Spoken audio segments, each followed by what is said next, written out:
All right. Yeah, so back at it, Obosh, mid-range.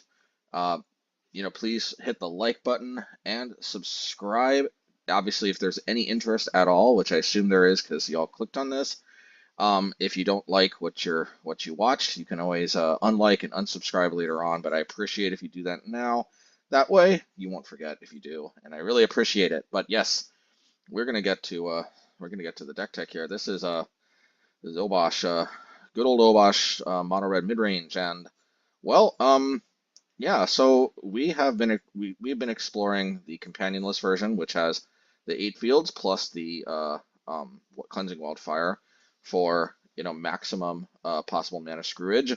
But we're gonna go back to our roots, so to speak, with Obosh mid range. And one of the advantages to the Obosh build is that really we just have so many good 3 drops and quasi 3 drops because Bonecrusher Giant is kind of a 2 drop in a way because the Stomp is one of the main reasons we play it, with the 5/4, the 4/3 body being a super relevant bonus attached to it. But yes, yeah, we basically have a lot of we have a lot of I mean, like, honestly, there's an argument to be made that even if we weren't playing Obosh, we should be playing these cards anyway. That being said, I do tend to favor Cleansing Wildfire and Maze Mind Tome in the companionless version simply because of the relevancy of the life gain and the mana screw plan, respectively. But but with Obosh, we end up, I think we have certain advantages, which is kind of obvious. I mean, the fact that we always have an extra card, and a very relevant one at that, doubles low damages, can't be understated. But also, the more and more I think about it, the more and more I think the Obosh variant is probably where we want to keep the color splash dreams alive. And the cool thing about this color splash approach is we can really play this. We can really play almost any color as a color splash.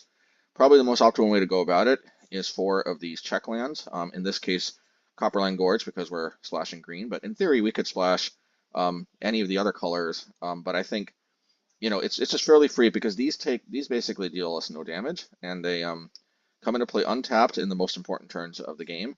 Um, and they allow us to cast our spells, and then if we play one basic land of the color we're splashing in the sideboard, and by the way, I would mostly recommend the splash for sideboard cards, just because like you don't always know if the color that you're splashing for is going to be super relevant in game one, and just having to like decide whether to fetch a basic mountain or a basic forest, swamp, plains, island, whatever, off of one of these fields can be a little bit you know what I mean? You could lose a game by fetching the off-color basic when you don't really need to, and you end up color screwing yourself. But in the sideboard though, you'll know if it's relevant or not because you had game one to go off of. In any case, so yeah, and the other thing too is that we do lose a little bit of staying power, a little bit of card advantage by playing Copperline Gorge instead of Den of the Bugbear. But I think we make up for that in the Obosh version by Obosh itself, which we don't have available to us in the companionless version. So because of that, because basically Obosh, I think, helps to make up for lacking Den of the Bugbear, I'm thinking that the Obosh version is probably where a color splash works best. And yeah, just before we get to the color splash on the sideboard, yeah, basically there's only 2 cards that are different. Is basically we're playing Bonecrusher Giant instead of Maze Mind Tome. Obviously, Maze Mind Tome has the possibility of drawing more overall cards and gains life, but of course we can't play that if we're playing Obosh. But Bonecrusher Giant is just extremely good. Just its removal, and especially since there's more and more Orcish Bowmasters than ever before. The card is solid, card is excellent, and card is also quite a pain in the butt for us with the Seasoned Pyromancer. Being able to stomp, those Orcish Bowmasters is pretty nice. Pretty profitable exchange, pretty even on exchange in terms of mana. Yes, they still get their Orcish token around, but it's a pretty nice answer in my humble opinion. But the other thing too is in this ring meta, the stomp actually damage prevention has never been so relevant because when the ring comes into play and it gives you protection from everything, if you stomp one of their creatures, and even if they don't have any creatures, you can always stomp your own life total or one of your creatures if they're not playing like burn and they can't capitalize on it by reducing the toughness further. Bottom line, as long as you fire the Stomp off, you get the damage prevention effect from Bonecrusher Giant, and it says damage can't be prevented this turn. Stomp deals 2 damage, and then like assuming you got like a bunch of Seasoned Pyromancers, Fables, Furies, Saga tokens, like if you got a bunch of creatures out, you could even just outright kill them. When they're basically relying on, excuse the bird, when they're basically relying on um, the ring protecting them for that turn where they tapped out for it. And the ability to just deprive them of that protection is surprisingly relevant in this meta. Now, I haven't actually, I don't think I've actually gone for the kill yet. I don't think I've gotten the kill, but I think I've been able to take like, 5 to like 10, life points off of them. Unfortunately, I haven't been able to outright kill them yet when they think they're safe with the ring. But needless to say, I think being able to take, 5 to 10, chunks of life off of the opponent with the ring, especially if they tapped it on their turn, which by the way, probably not a bad idea if you're playing the ring to wait until the end of their turn to tap it. I mean, why not, right? Because you just never know if you take way more damage than you're expecting, and that 1 damage at minimum per turn, even if you don't continue tapping it, could be a lot more lethal than you were counting on. I don't know why I'm giving tips to the ring users, but, suffice to say, especially if they already tapped it, they could suddenly be looking at their ring killing them in pretty short order. So, that is I'd say Bonecrusher Giant has never been more relevant, and I'm very excited to play with it again. I used to love playing this card way before the ring, and it is just very cool that the ring has made this arguably better than ever. So welcome back, Bonecrusher Giant. It's been a while, but we're good. It's good to see you again, old buddy, old pal. And then we have Fable, the Mirror Breaker, and I think there's even a more solid argument that this could be even better than like Cleansing Wildfire or Maze Mind Tome in the other version. I mean, both of these are just so solid, and they just fit the deck so well, and the fact that they just incidentally don't conflict with Obosh is just so amazing. But like Reflection of Kikijiki, it synergizes so well with the whole rest of the deck because, this is a mid-range deck. This is not like Burn. This card, I think red mages at first were like thinking about this in terms of burn, and it's like, yeah, it's kind of doesn't dish out that much damage in terms of burn, but like arguably we like the treasure tokens that get generated when this attacks even more than if this card had like more power and toughness like Bonecrusher Giant. Because we could fire off a Fury, for example, on turn 4, because play another land. So we have 3 lands, we cast this, 4 lands that we on turn 4, and then if we get that treasure token, boom, turn 4. Fury, hardcast is not something to sneeze at. Plus, this just synergizes super well with Fury because if we actually get the reflection, there's a lot of matchups where we basically just soft lock the opponent once we can start copying Fury. Plus, Fury just ends the game in short order. Being able to copy 3/3 double strikes, aside from the 4 damage alone, just ends the game pretty quickly, typically. Now, obviously, in a lot of matchups that are very removal heavy, this really won't come into play, but it's the matchups like Hammer Time, it's the matchups like Hardened Scales. There's a surprising number of matchups in Modern where the opponent is not necessarily playing that much removal, and and without Reflection of Kikijiki, normally we're more worried about their threats, kind of synergizing with the rest of their deck, like Arcbound Ravage or whatever, but Kikijiki, once in a while, kind of goes over the top of them, where, like, for a change, they actually have to be more worried about what's going on our side of the table than we do at theirs. Because typically, we're being a mid-range deck, we're typically, focusing more on what's going on their side of the table, trying to disrupt it and then get in with damage. But this ability to copy stuff is so powerful in this deck where we've got effects like Fury and Seasoned Pyromancer to draw more cards and create more bodies if there's relevant cards to discard. It's just so powerful that there will be games where where we flip the tables on them, so to speak, and the other player, the Hardened Scales or the Hammer Time player, is suddenly going to wish they had like a Dismember or something to be able to deal with this, where normally we'd be more concerned about what's going on their side of the table because, a lot of times, endless copies of Furies will oftentimes shut down, or Yawgmoth too, whatever's going on their side of the table, even if it's objectively very powerful stuff. There's actually surprisingly few things that can deal with repeatedly being, repeatedly copied Fury. So, yep. And then, of course, one of the main reasons I prefer Urza Saga, at this point, as long as the ring is legal, then I think we're pretty much Urza Sagaing it out. I think, in the previous version that I think we've seen on this channel, we had Pithing Needle, and of course, previously before that, we had Haywire Mite, and of course, Haywire Mite's making a return in this version. I don't think we need to play Pithing Needle if we're on Haywire Mite because because yeah, we basically can go grab a Haywire Mite to deal with the ring off of Urza Saga. There are some niche cases where Pithing Needle deals with stuff that Haywire Mite can't, but for the most part, when we were fetching Pithing Needle, we were trying to deal with the activated abilities of non-creature artifacts or enchantments anyway, which Haywire Mite uh, can just exile and gain 2 life while it's at it. The exception, of course, being planeswalkers. So not gonna lie, that is kind of a, you know, it is kind of, we do kind of miss having Pith Needle to be able to shut down a planeswalker, but you know, it's just not a permanent solution because they can often deal with it, but sometimes it can buy us time. In any case, we don't really have the room here, and we're fine with that. Plus, we're not as all in on the land destruction strategy. We don't have any Cleansing Wildfires main or side. Um, Sometimes the 8 fields can mess with their mana on their own, but since we're not as all in on it, I don't think. I mean, Ren and 6 is always a pain, um, but yeah, since we're not as all in with the land destruction, you know, it's not as devastating when that thing gets going than it would be if we were more all in on the land destruction strategy. And yeah, so with that said, Haywire Mite just pretty much you know, I mean, and now the fact that this can't deal with artifact creatures or enchantment creatures, it's not that big of a deal in my opinion because you know, we just have so much burn that typically we can deal with creatures pretty much no problem. So basically, we bring this in to deal with the non-creature stuff, which the ring falls into that category. And yeah, and then of course the basic forest I was talking about earlier. If we're going to bring in green spells, then this helps cast them, and we can grab these off of activating Field of Ruin or Demolition Field. Obviously, we're usually thinking of grabbing our basic mountains, but it actually doesn't. It says basic land. It doesn't say basic mountain, which is why any color can play it. Why basically all our monocolor decks play it, and it also gives us a little bit of fixing.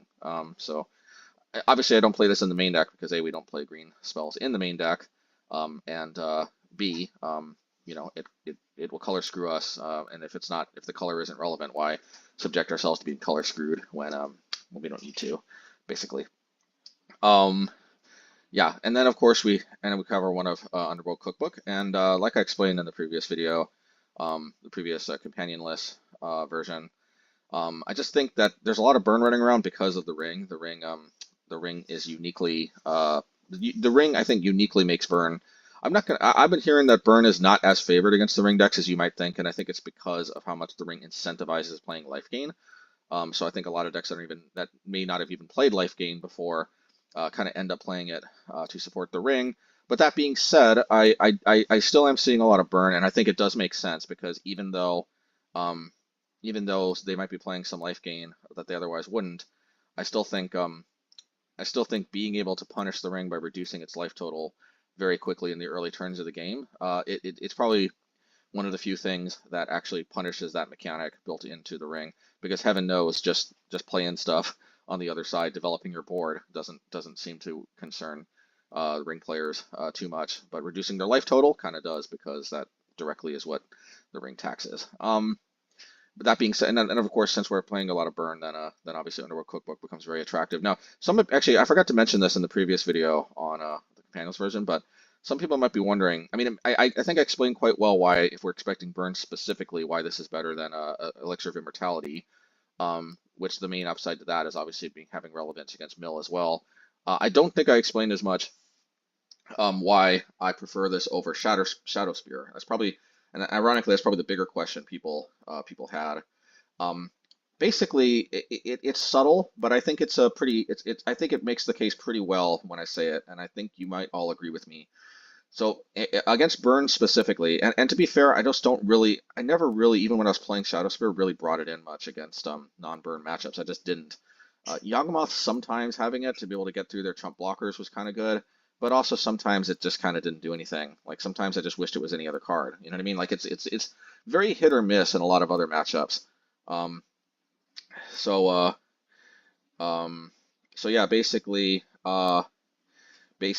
the reason why is that this card enables us to be able to have an unlimited stream of life gain, and very importantly, we do not need creatures because a lot of times it's not like we play a lot of high toughness creatures. Everything can be dealt with Lightning Bolt, Bonecrusher, Fable token, Fable itself, Seasoned Pyromancer, Fury, and even the Saga tokens.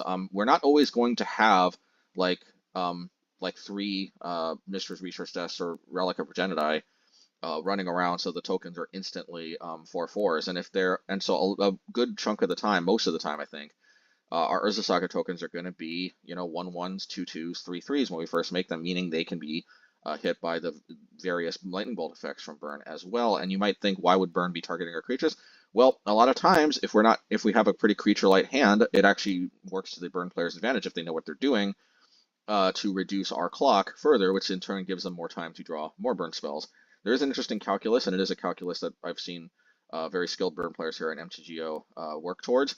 And there's nothing more frustrating than dying from your opponent top decking burn spell after burn spell while you've got a Shadow Spear sitting around and no creatures to equip it to. So that is one thing that is more relevant than you might think. But the second, and I argue even more relevant reason why I favor Underworld Cookbook is because this card enables us to get guaranteed life gain even if our opponent Shadow Skull smashings the artifact. Shadow Spear does not have that. Shadow Spear, like when they hit that with a smash to smithereens, I meant not Shadow Skull smashing, with a smash to smithereens, then all we did by fetching out Shadow Spear is we lost 3 life. That's all we did. We didn't gain anything else from it. And the fact that they reduce our life total without even having to worry about much else, that, I mean, when Shadow Spear is good, it's very good, but needless to say, there's a very good chance they're going to see Urza Saga in game 1. Even if they don't, they're going to see relics and Mishra's research desks. Even if they don't see that somehow, they know that a lot of times we bring in Chalice, a lot of times they know we bring in some type of artifact. Red doesn't have life gain, right? So they know, or Dragon's Claw, so they know that like most of the things that they can really ruin their day are going to be artifacts. So a lot of times they're even going to bring in Smash to Smithereens in the blind. And Shadow Spear is going to get hit a lot by Smash to Smithereens, and it's never going to gain even 1 bit of life. So, but Underworld Cookbook, even if they hit this, we still get to tap it. We're almost always going to have a card in our hand. We can create that food token, and at least we recoup the life we lost from Smash to Smithereens. It might not sound like a big deal, but that alone is infinitely valuable in my opinion. There is another tangential benefit besides just not needing creatures, and also the Smash to Smithereens effect. The other thing is Skullcrack. Relying on the combat phase or the attack phase to deal damage with Shadow Spear leaves us quite the sitting duck to Skullcrack easily. They can time it so easily. They're only going to happen on one preset time of the game. They can easily, stop it, prepare accordingly. Underworld Cookbook gives us the ability to, well, they have to deal with it immediately, otherwise we create, too many food tokens for them to deal with. So it does put, it does that. I probably should have mentioned that as well.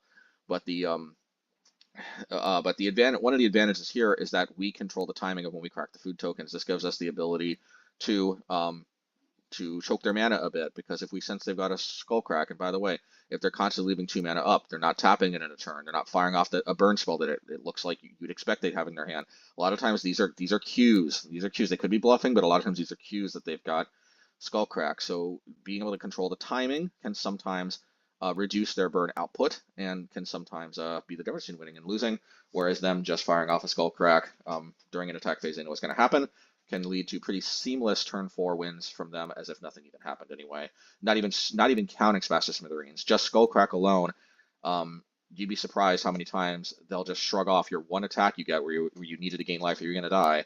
They fire off a Skullcrack, and it's like the Shadow Spear didn't even exist. It didn't do anything. They went on turn 4 without a hitch. And Underworld Cookbook gives us the ability to play around that, which is very, very sweet. We're playing Blast Zone instead of the usual Engineered Explosives or Ratchet Bombs. I'm just not seeing a lot of Rhinos. One of the advantages to the Companionless version is we can reach for Ratchet Bombs or, or Engineered Explosives, especially if we have green. But I just feel like I really like Blast Zone, because especially since we're not so all in with the 8 fields, there are some matchups where taking out 4 fields or so is just very, very free, and yeah, we don't have to take out any other cards. Having one of our lands have this kind of utility. I'm sorry for the birds. It's Sunday, and she's very excited. In any case, yeah, Blast Zone is just very free in that regard. And I think if you're not necessarily expecting a lot of tokens, it is generally better. It's also, you can pump it up to big you know, higher than, you know, 1, 2, 3, 4. You could usually charge it much faster than Ratchet Bomb as well. And of course, Engineered Explosives in this deck won't be able to go above 2. That's a big plus to this card, being able to charge this up very quickly. Yeah, so I mean, yeah, as long as we're not necessarily expecting to see a lot of tokens, I do favor Blast Zone. And lastly, this card, honestly, this could be a slot where we also play Ratchet Bomb in addition to Blast Zone. For example, this card could also be what's that card called? The Stone Brain, which is right here. It could also be Cleansing Wildfire. I think historically Cleansing Wildfire was a card I like to play in this. It also complements the 8 fields. Hear me out though. Like, I think this could just be a metagame quirk right now, but I'm just seeing so much black and blue.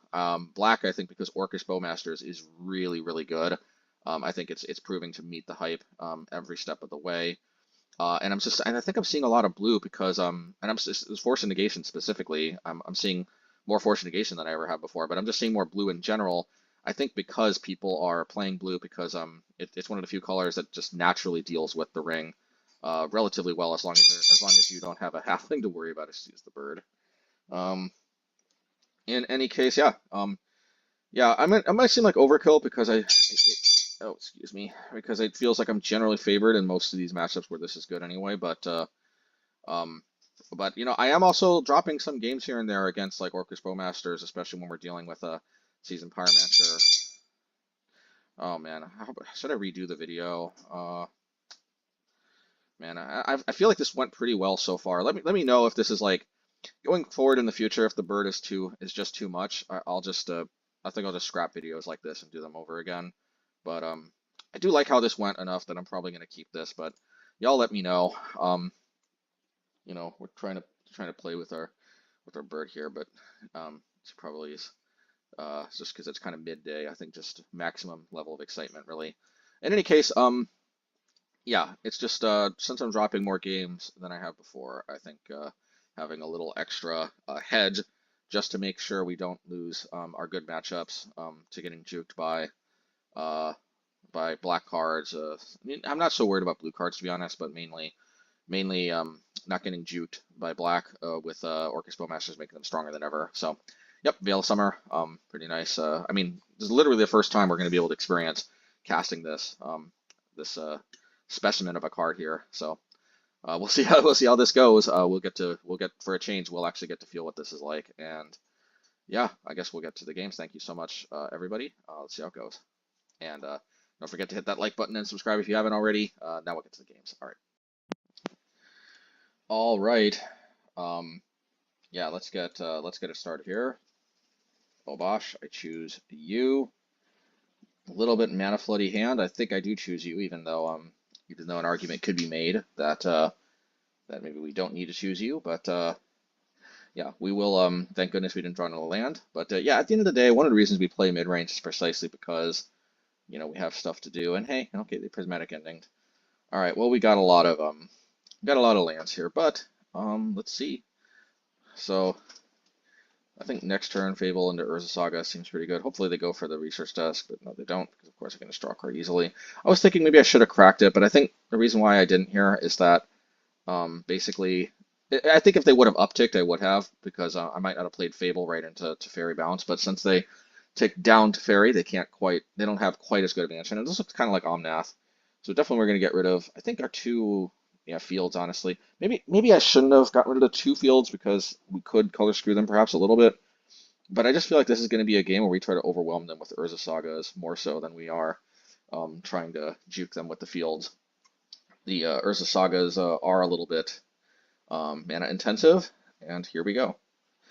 All right, so we can pump out quite a few Urza tokens here. Yeah, let's go. I got a feeling they got another Leyline Binding, but we obviously can't live in fear. So, yep, here we go, another Leyline Binding. Should I stomp? Yeah, I guess I should. Just efficient use of mana. Deprives them being able to. I'm sure they want to bounce their Leyline Binding. There's 0 downside because it can just. Yeah. All right.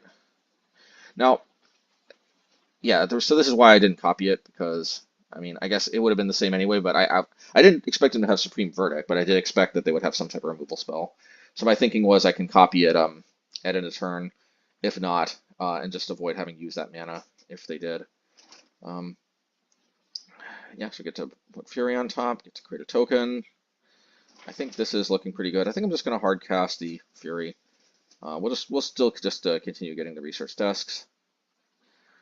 An argument could have been made that maybe we should have played the alternate cost and then cranked out another token.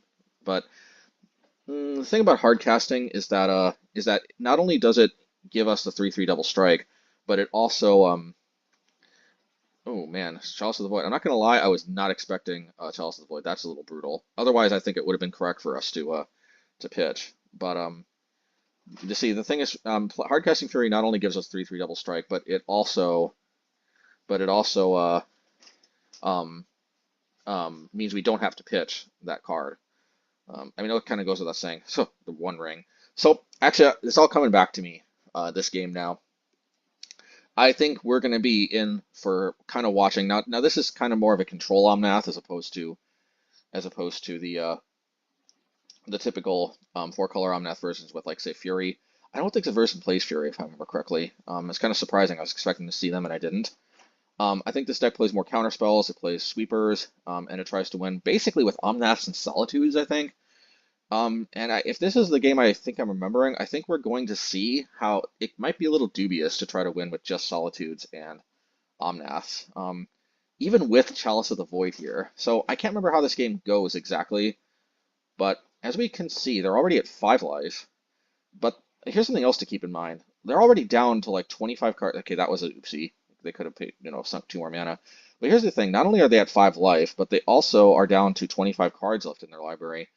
We're already, both of us, halfway through our deck. It is not inconceivable that this game could come down to who decks first. And believe it or not, and I'm not attacking because the ring gave me protection last turn, but yeah, believe it or not, a lot of the Omnath games that I'm facing nowadays, control or otherwise, oftentimes are coming down to who decks first. And guess who decks first when they draw like 7 cards? So just saying. Now the thing is, as you can see, we already dug to 25 cards in our library, so we actually have to be careful. And see, that's me realizing, like, I was about to research desk again, but I think I realized, like, wait a minute, I don't want to go too nuts because A, I can field a ruin here, but B, I kind of like the fact that they have 22 cards and we have 23. But yeah, but I can. Oh, see, I made a mistake here. I guess I was just exclusively thinking about the field. I think at this point I realized, oh shoot, I may have just lost the game because now I'm 1 card deeper. Now the good news is I don't think our opponent is actually real. Yeah, see, they didn't realize. And see, I don't crack it, and I don't crack it for 2 reasons. But the number 1 reason is I don't want to go lower cards than them. Because see, I go to 20, but they go to 19. And then I go to 19, then they go to 18. So as long as this it goes, as long as this is the pattern here, I'm always going to be exactly 1 card more in my deck than them. So the way this is going, they are going to deck first. Yeah, the way this is going, they're going to deck first, and I'm hoarding these Furies in my hand basically in order to do that. Now actually, I played this out, but I realized actually afterwards I remember thinking maybe I shouldn't have because basically I kind of don't want them to play their Solitudes, but I kind of have answers to their Solitudes anyway. In any case, I guess I had the Urza Sagas, so my thinking was I'm going to start cranking these out anyway. Yeah, so obviously they're going to have an answer in the main deck. That's one of the most brutal answers to the Saga tokens, but we'll take it. There's the Solitude, but we do have Fury mana up.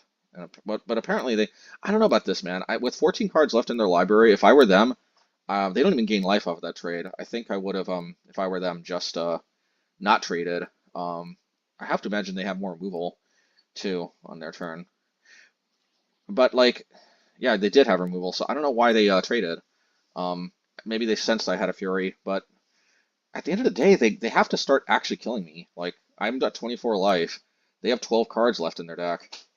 I think it's also worth noting that even without the One Ring, just with these Mr.'s Research Desks, Fables, Seasoned Pyromancers, all the normal good stuff, we're actually kind of, I mean, we're similarly deep into our deck than they are, so if we wanted to, we could turbo ourselves into decking before them. I don't know why we'd want to do that, but it is interesting to note that we're being hamstrung from being able to go further into our deck than they are, not by our deck's capability to do so, but by the fact that we're strategically making the decision to try to be one card ahead of them at all times. And notably, it is worth noting that they had an opportunity where I made a mistake, where I went one card below them. I guess miscalculating or something. I don't know what happened there, but they tapped their ring, and once they did, it's kind of looking like they sealed their fate. I remember as I was perceiving this game going on, I felt like this is kind of already over, isn't it? Because I mean, like their deck doesn't look like it can kill really quickly at all. So like even best case scenario, if they win this match at some point, I mean the sheer amount of time that's being spent on this match, I don't know that they can win games 2 and 3. And if they lose, I think that's like especially I think that's extra, probably GG. Because it just doesn't. I mean, even if this Omnath goes completely unmolested for the entire rest of the game, I don't think I needed a hard cast to Fury. I think this was a mistake. Um, yeah, I think that was a mistake because well, maybe not. I mean, yeah, because like, I guess it gives them one more creature they have to deal with. But see, what I can do here is I can copy the reflections and I can chump block. So there is that. Yeah, see what I can do is I can do this, and then this can copy that. Oh yeah, exactly. Yeah, because they let these two reflections live, these things can kind of just copy themselves indefinitely, which is pretty cool. If you ask me, check this out. Yeah, I think we might make a mistake here coming up, but at this point they burn so much time. I'm not really so sure it really makes a difference. Okay, counterspell, counterspell, counterspell. But I'm kind of inclined to just keep the reflection game going here. Let's see what we can do. We can do this. Get that. Now, here's where I make a mistake. Actually, we didn't need two of these. We just needed one. So I don't know. That was a mistake. Uh, it is odd that that one's oh, because yeah, that's the one that I didn't need to tap. But it is what it is. And now I make another mistake. See, I copied. I needed to copy the one they were going to bounce, not use that thing to do the other one. But it's okay because at the end of the day. No, that wasn't. Yeah, see, that's where I made a mistake. If I hadn't made that mistake, I could have saved, all my, if I would have had one more mana. I don't know. Maybe I mean, you know what? Maybe it's no, you know what? It was the two mistakes compounding with each other because I would have still had enough mana if I wouldn't have mistapped on my turn. And they keep doing this oopsie with the prismatic ending. It is what it is, though, I guess. Um, yeah, there they realized they can play around it. So I'm gonna chump block. I mean, at this point, even if I don't deal with the Omnath, I don't see this Omnath killing me for the rest of the game. I just don't. So I could discard exactly one card. So um,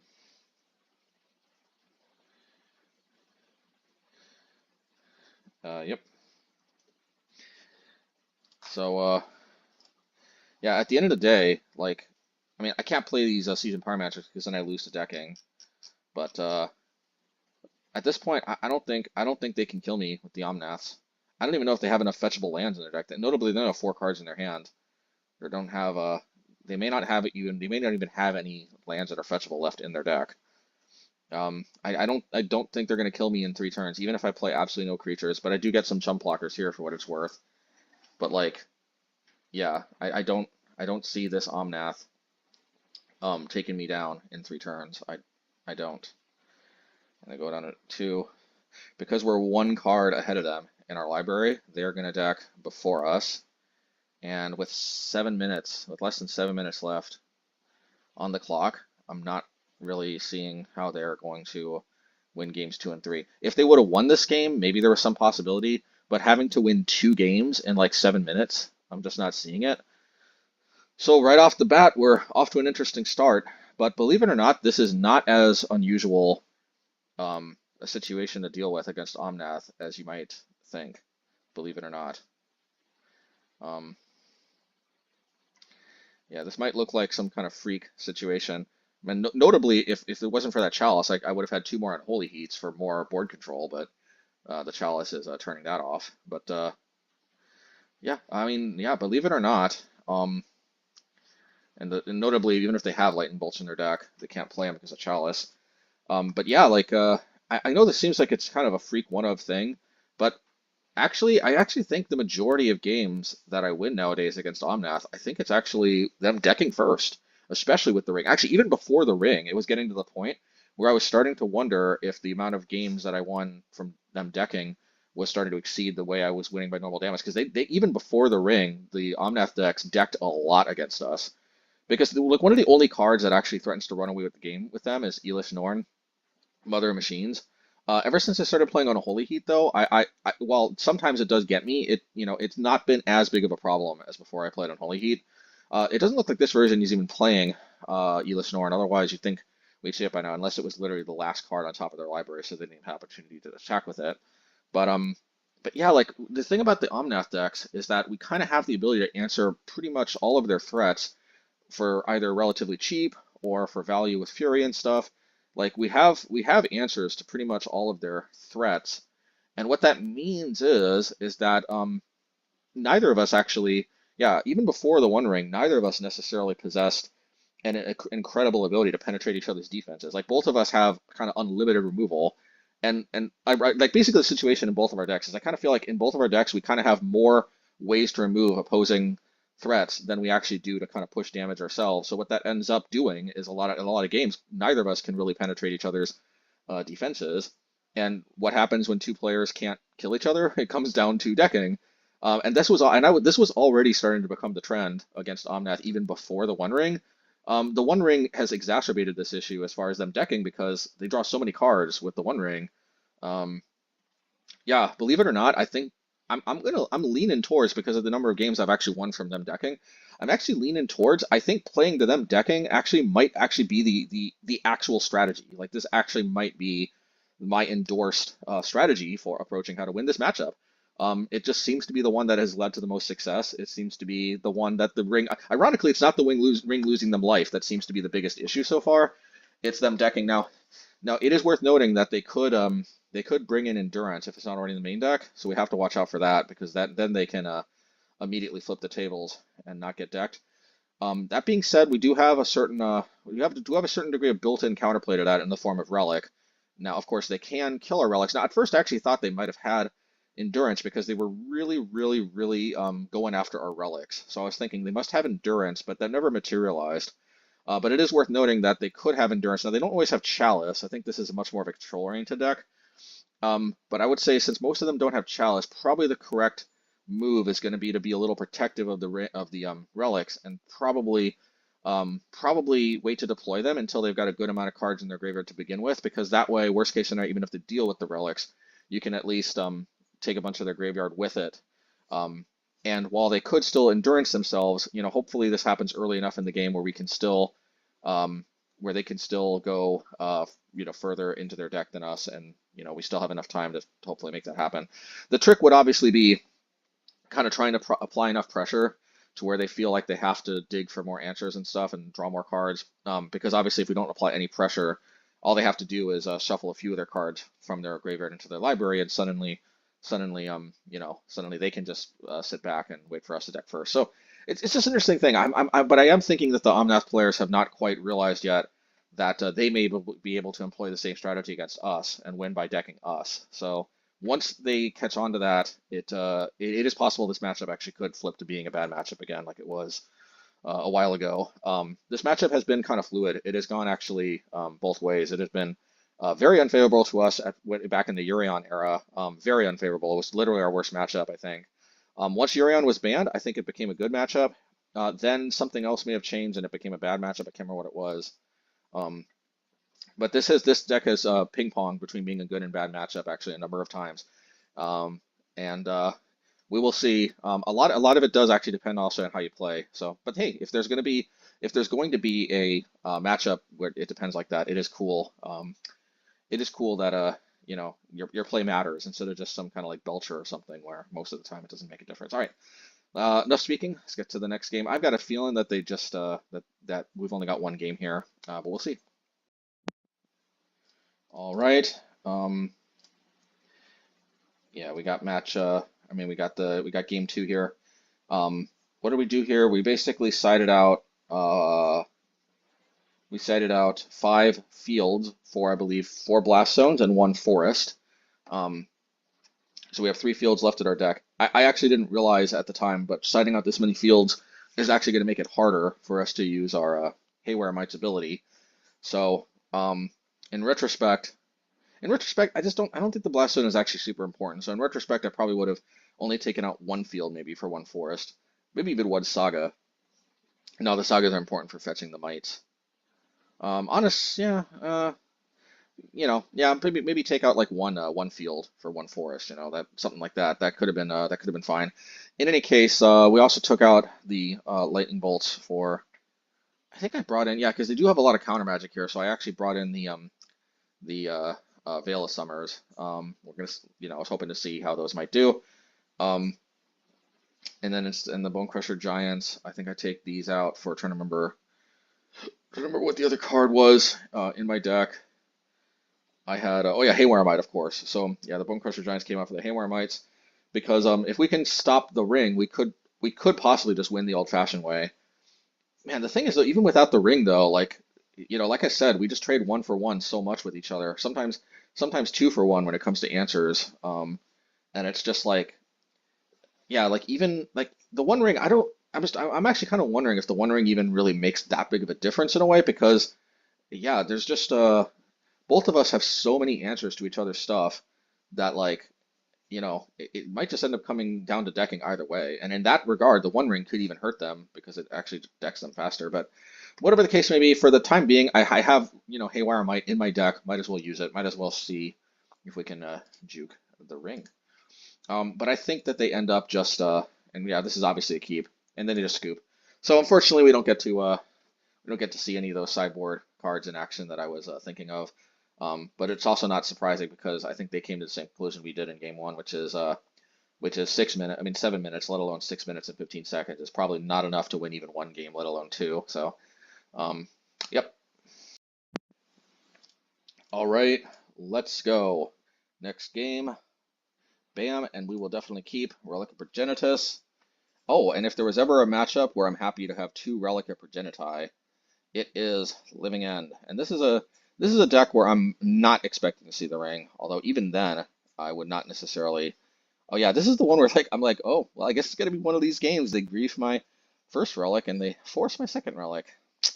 I guess it's gonna be one of these games. But the second Fury made me think maybe, maybe, yeah, maybe I actually have a chance because yeah, even though because this is the thing, like this is why Living End is not as bad of a matchup as you might think. A lot of it is because of those Furies. These are kind of legit hate cards because look at this. We get to shoot that, we get to shoot the Curator, and I kind of think we actually have more power and toughness on the battlefield. If you double the power here, we have 12 to their 8, so we actually have more power. They have more toughness, to be fair, but we have more power on the battlefield than they do. So, you know, um, yeah, that's kind of a countermeasure if I say so myself. We waited till their draw step just on the off chance that they drew their usually one of Island, which of course they did not. But um, yeah, if they did, then obviously strip mining, pure strip mining them is better, all things being equal. All right, so I think what we're gonna do is we're gonna Field of Ruin, and then we're gonna shoot the Grief most likely. Yep. Oh no, we're just gonna get Obosh. See, I know what I'm gonna do. What I'm trying to do is I'm trying to set up to where I ditch Obosh, and I even get to ditch an Obosh into the Seasoned Pyromancer. And we're a little worried that they're gonna, Violent Outburst here, but they did not. And now we even have some counterplay to the counterplay, if you know what I mean. I'm actually a little bit hesitant, believe it or not, to fire off the Flame Slash, and the reason why is that I'm actually kind of now playing towards. We took out all the red mana thanks to the fields, but see the thing I'm actually concerned about now is if we duel with too many of their creatures, then we make their next Living End much better. That being said, I do decide I think to go for it. Um, and I think what I end up doing here is I actually Flame Slash one of my Furies, which might sound dumb, but I am trying. But see, as long as I have at least one Fury in the graveyard, if they fire off another Living End, I get to have the Fury, and the Obosh gets to double the damage, which I think puts me in a position, and the other relic kind of just seals the deal. But that was a part of the plan where I flame slash my own Fury. That wasn't a misclick. It is basically because it is a very powerful combination to have an Obosh and a Fury come out of the graveyard at the same time, dealing 8 damage basically. And then this thing hits for 12. Pretty nasty. I kind of wanted at least one of these Furies in the graveyard for that contingency, and there we go. Okay, game 2. See how we side a Runode. Uh, okay, so I don't think we sideboarded anything. We just took out one lightning bolt for one cookbook because, like I was saying in the deck tech for the previous deck, actually forgot to mention this one. Yes, Living End is one of the few other matchups where cookbook has some utility because it means any card we draw off the top, we don't have to like, for example, we don't have to pitch a card with Fury. We can just use the cookbook to put it in the graveyard. And also we can hold our last creature in our hand to see if they go for Living End. If they do, in response, we can cookbook it into the graveyard. It might sound janky, but actually cookbook, I think it's actually contributed to me winning. It looks like they went to 61, interestingly enough. Not sure why. I guess they sideboarded an extra card or something. Anyway, actually, looking at the sideboard again right now, I am kind of wondering about the possibility of Veil of Summer because Veil of Summer is a little intriguing. It might be better on the play because oftentimes if they grief me, they're going to be griefing me on turn 1. But Veil of Summer, yeah, I think that's the biggest knock against Veil of Summer is that when they grief me, it's most likely to be turn 1. But I think Veil of Summer is an interesting consideration for game 2 because what this enables me to do is this enables me to protect myself from a grief on turn 1. Because if I'm on the play, then then I can have this up.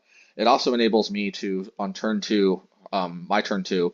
And again, this kind of only applies on the play because if I'm on the draw, but my turn 2, like my turn 2 leads to the next turn being their turn 3.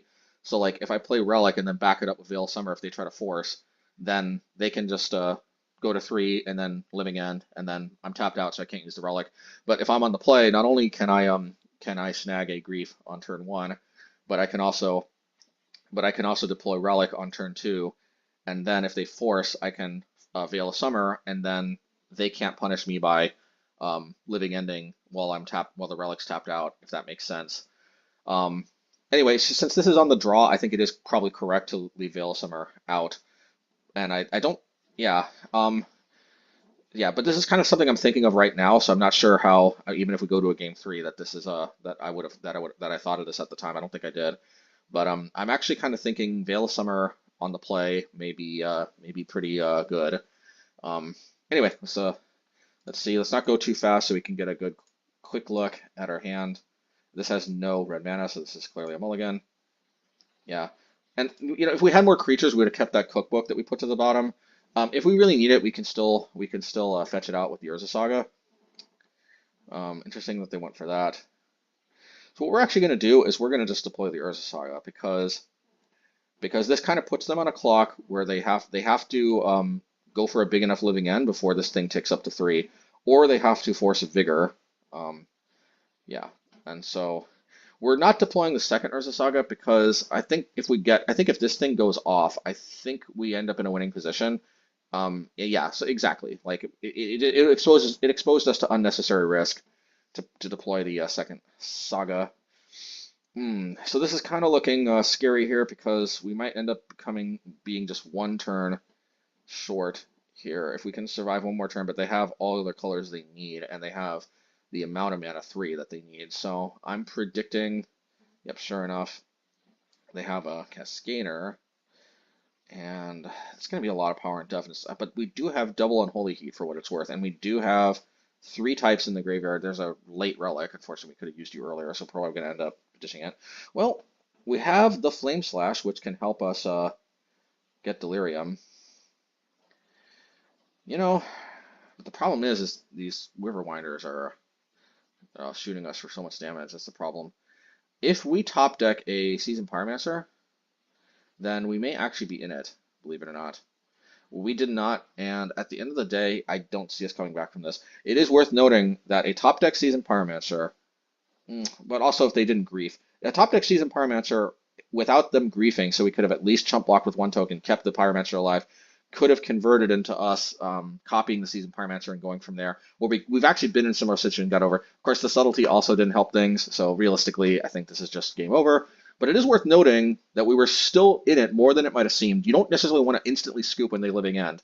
I mean, if they've got like 20 creatures in play or something, yeah, you can probably scoop. But be very, very cautious about scooping too early against living end. Your instinct is to kind of insta scoop when they living end, but like it is worth noting that we had a greater chance to make a comeback there than it might have seemed. And I've actually made comebacks from situations like that more than you might think as well. So yeah, but in any case, we'll have to go to game 3 because that one wasn't in the cards. But I do think we performed quite admirably nonetheless. All right. Alrighty, match 3 or game 3, I mean. See if we sideboarded any different. Doesn't look like. So we didn't think of the possibility of Veil of Summer. Let's see if we keep our hand or not. Yeah, Obosh, I choose you.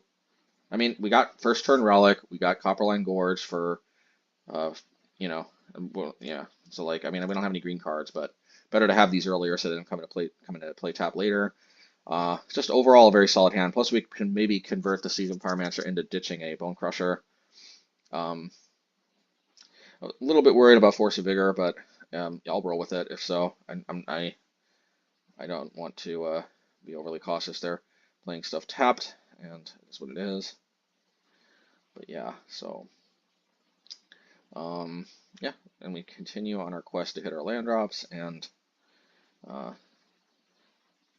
yeah, do stuff. Veil of Summer could have been pretty good here, but so far they're not really countering or discarding or anything. So yeah, that's a good one. So I think turn out we drew another land anyway. Oh yeah, this is what I'm gonna do. Yeah, and I approve of this. I'm trying to set up Seasoned Pyromancer, ditching both Bonecrusher and Obosh. That's the plan. What this does for us is even though we have Relic untapped ready to go in case things really get out of hand, yeah, and we don't crack it because you see this is why we set this up the way we did because yeah, we have this backup of Bonecrusher plus Obosh, which might not seem like a lot, but keep in mind we can also, and I'm glad that if they had it, they should have gone for it before we could untap, because one thing they always miss is we can bolt our own Seasoned Pyromancer in response to their living end. Now I take a calculated risk here because I'm risking that even if they got it, they don't seem to be playing around me bolting my own Seasoned Pyromancer, and sure enough they don't. But on the off chance that they don't have it, I did that on upkeep instead of draw step, which is where I normally would have done it, because they might have drawn it. So sure enough, they have it. But this is where I think this is where we get to see us actually making the comeback that I was talking about last game, where we weren't able to make. Because especially with this top deck Fury, it's looking good. Yeah, this is we pretty much get to see what I was setting up for last game, and yeah, but not gonna lie, the subtlety was a little not expected. But we have a lot of play here. Interestingly enough, I was not actually expecting them to just take this, and actually, not gonna lie, I kind of regretted this attack as soon as I made it because for some reason I forgot that they had a Shardless Agent, and if they just chump blocked it, then because see these things, let's see, if they want, they could go all of these to the Curator, which makes us 10, and then they might have actually even had lethal because this goes 10, we can't avoid it, we go down to 10. They attack, they attack, they attack. I guess not because this is 6, so we go down to 4. This blocks 5 of the 6 and trades, so we go down to 3. No, actually, yeah, they might have actually had lethal. Yeah, so my thinking actually, my thinking of attacking, which was flawed, and actually could have led to a loss if they didn't. I don't know why they wouldn't just chump with the Shardless, but we'll take it. But my thinking was that I wanted to get them to trade with at least an Aura Front, one of these things, because these things are more dangerous attacking than they are defending because of the ability to give a creature +2/+0 and trample. But I forgot about this Shardless Agent, but they, I guess, forgot they could block with it, or forgot that it would be a good idea to do so, So I guess it works out.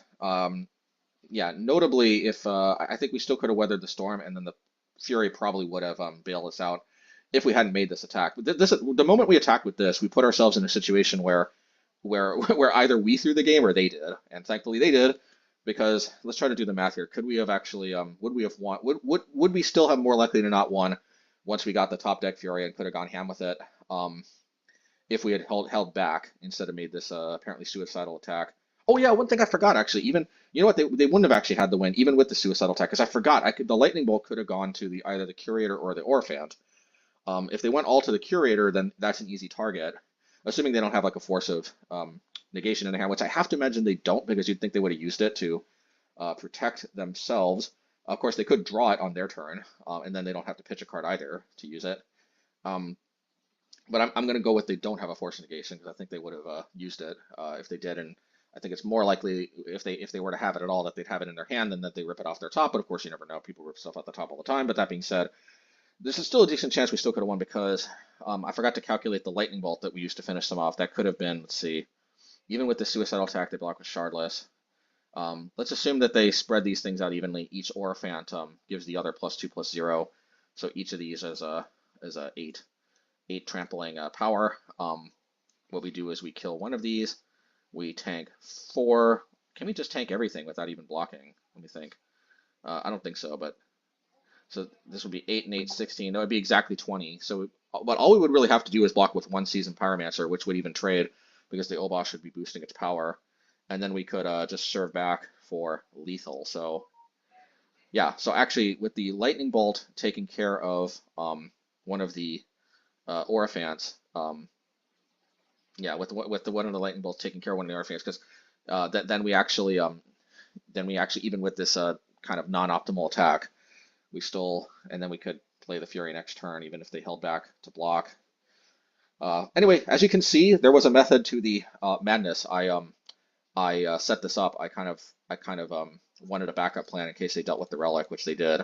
So I put the Obosh to hand. I Seasoned Pyromancer this in the Bonecrusher, and these ultimately were what made the difference. And you got to be looking for plays like that. I'm telling you, if you like, Living End can seem like an unwinnable matchup.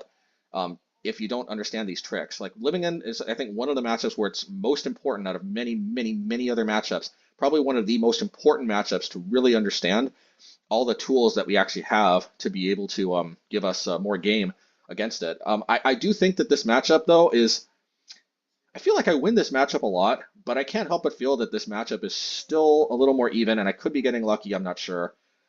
You know, this is a matchup where they could easily win, but like, if you really, I feel like the more you play this matchup and the more you really understand all of the tools and the importance of possibly sometimes even like I did in game one, binning your own creature, sometimes even at sorcery speed for the contingency that they do a Living End. Just, I think understanding this give and take of being aware at all times of how many creatures you have in your graveyard, how many you have in play, how many they have in their graveyard, how many they have in play, and how much a Living End at any time could literally and figuratively flip all of that upside down.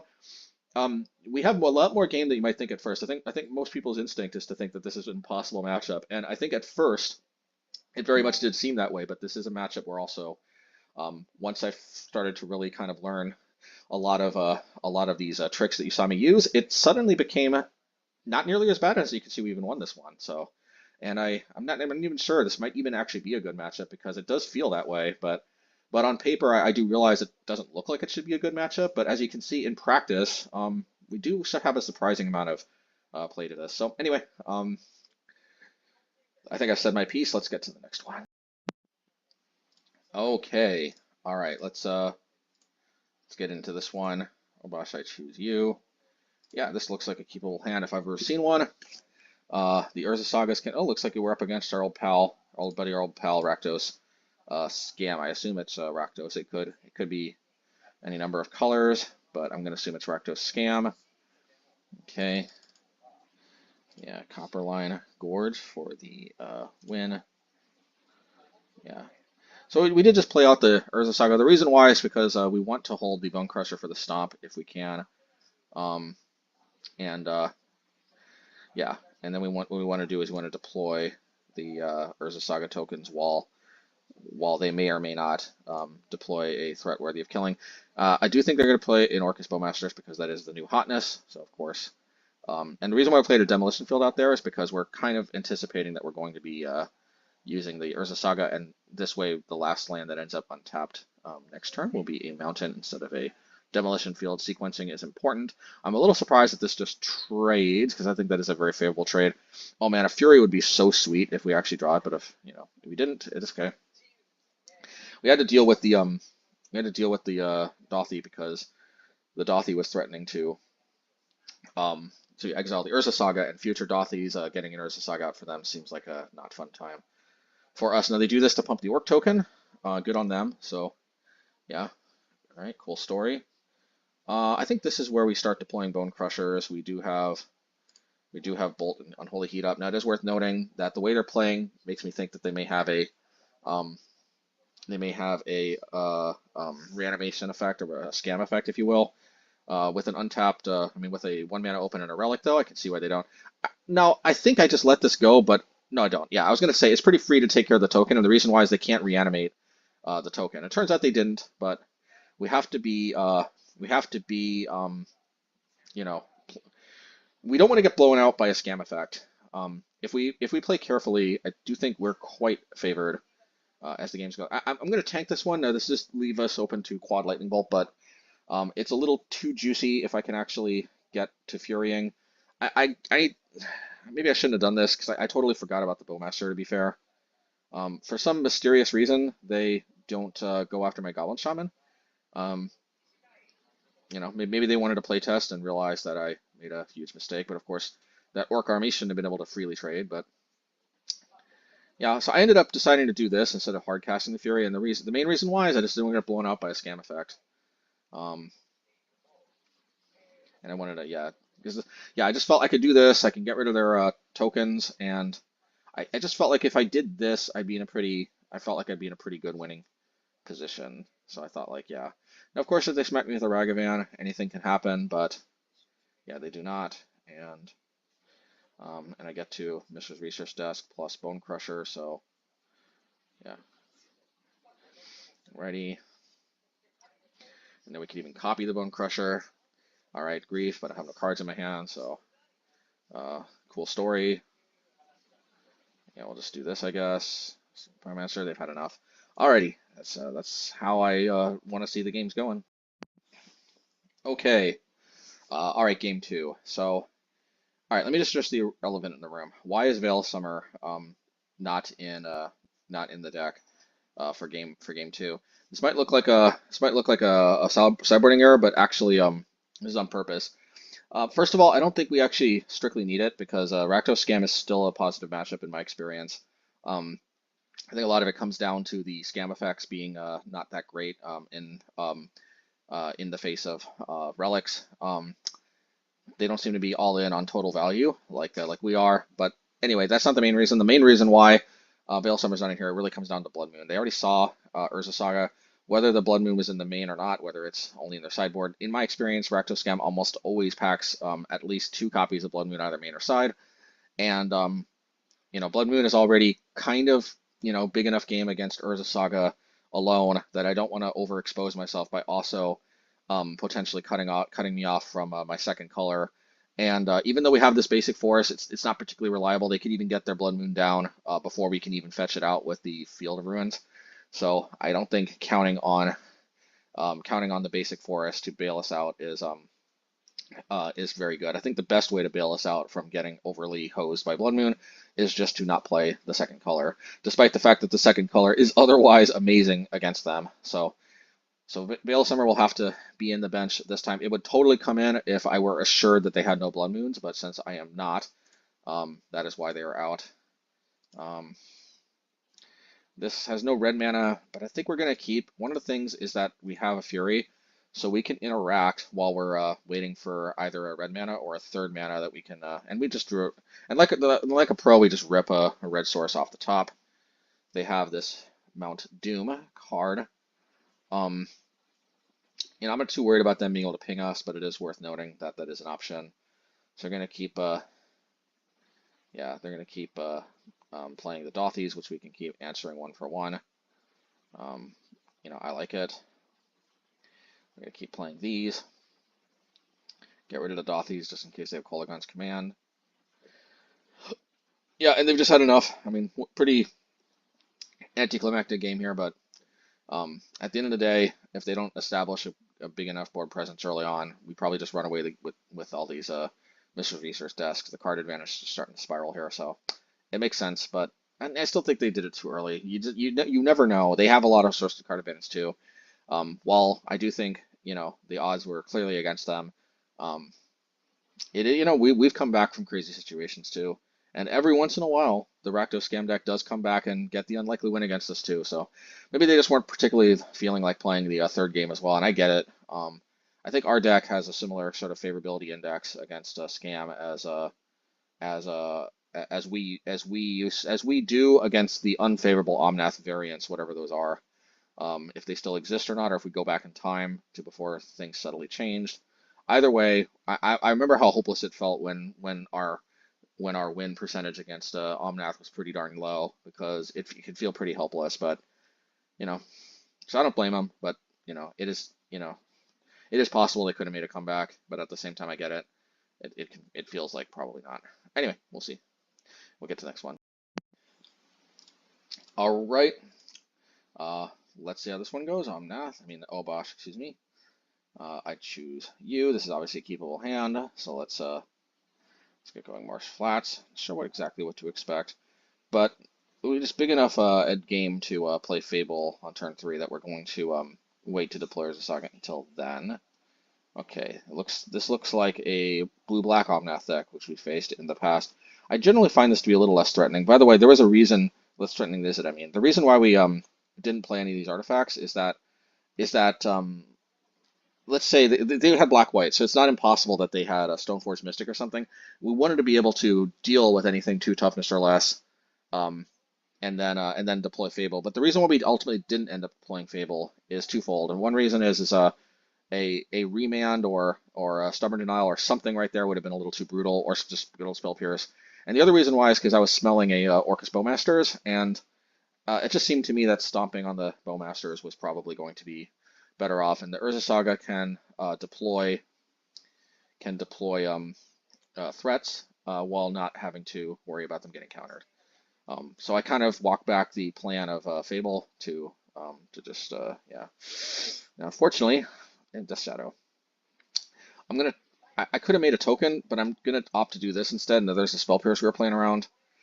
My thinking was, you see, is I need to be able to try to deal with this Death Shadow as much as I humanly possibly can. Actual factual counter spell. Yeah, to get rid of that. I guess we can finally deal with it. So, oof. But we kind of wish we had that other land, because being able to get the Seasoned Pyromancer would be kind of a big deal. Well, we don't have Blast Zones in the main deck, so But well, we did draw a third land. Let's see. I think we're gonna try to deploy the Seasoned Pyromancer. Nope, this one. There's the Stubborn Now we were also playing around. Maybe we should have just played the Seasoned Pyromancer. It's okay though. Maybe it's for the better. At least they didn't draw a land to get them to 5/5s. Yeah, I mean, might as well.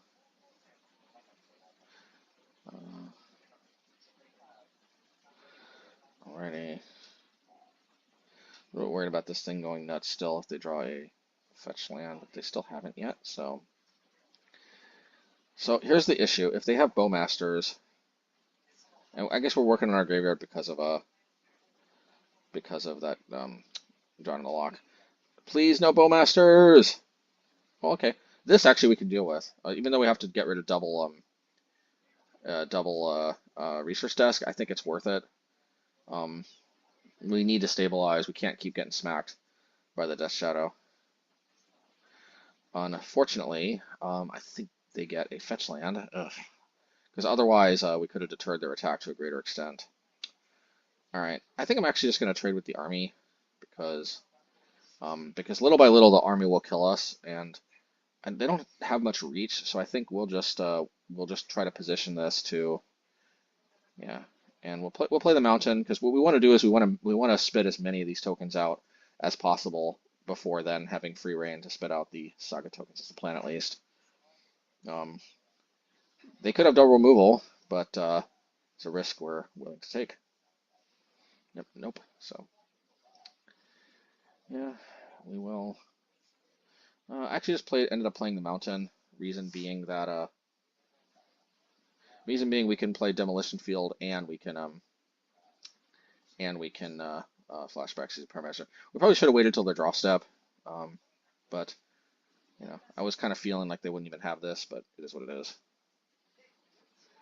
And then next turn we can play Urza Saga plus Bonecrusher. It's the plan at least.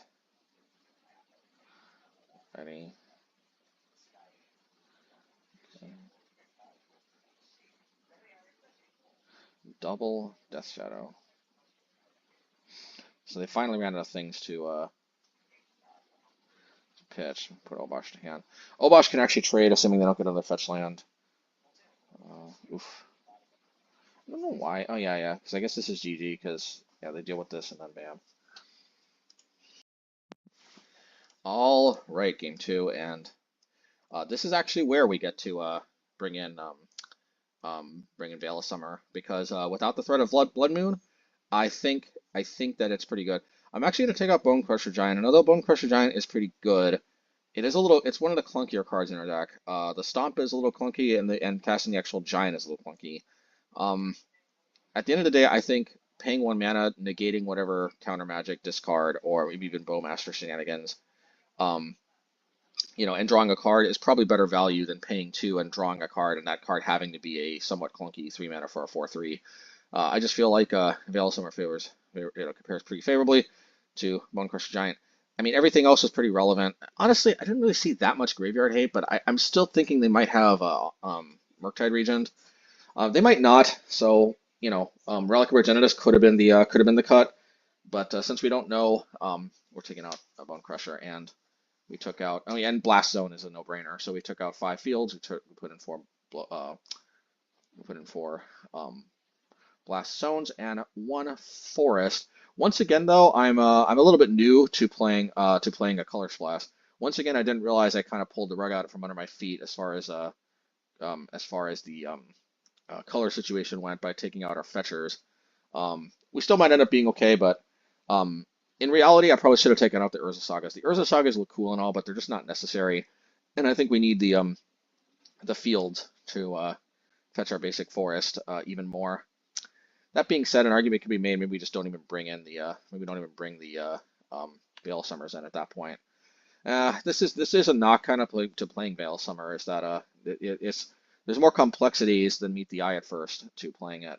But also these fields are just pretty good because they only seem to have 2 basics. So in reality, the Urza Sagas were probably a bit more of a trap than they might look at first glance. At first glance, they look just amazing, but on second glance, I'm not sure they're really that super necessary. So I probably better to have the fields in here.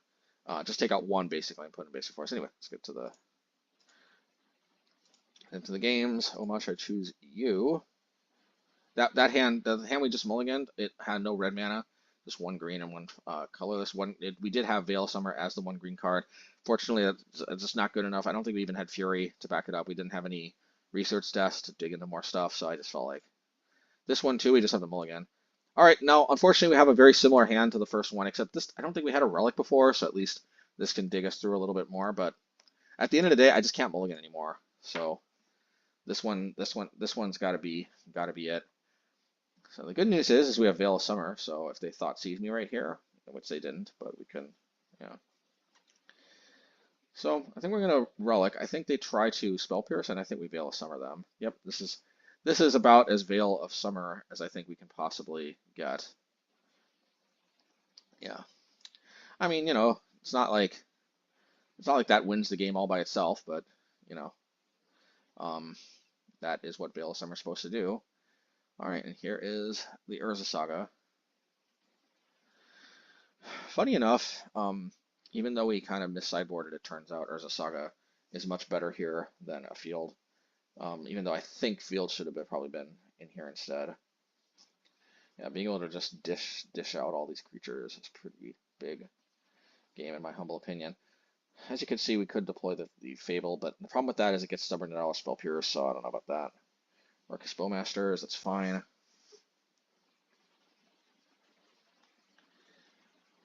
Ooh. Yeah. So I probably don't have removal. Otherwise, I probably would have just removed my construct. I'm going after my graveyard. I don't really see them playing. Oh, in the Veil Summer, so. But we're still going to just create another one now. They might have a drawn in a law. I mean, a dress down, but I think that's a price we're willing to pay. So the reason why I didn't smack them with an attack is I'm worried about them taking and then the Death Shadowing.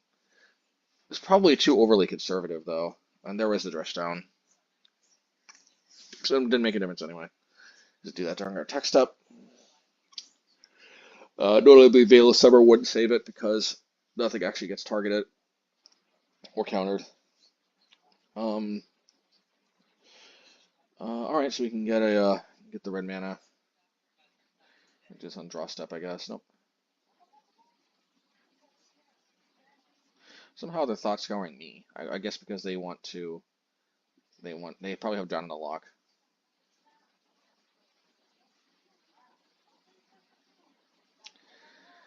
Yeah, we'll get this one.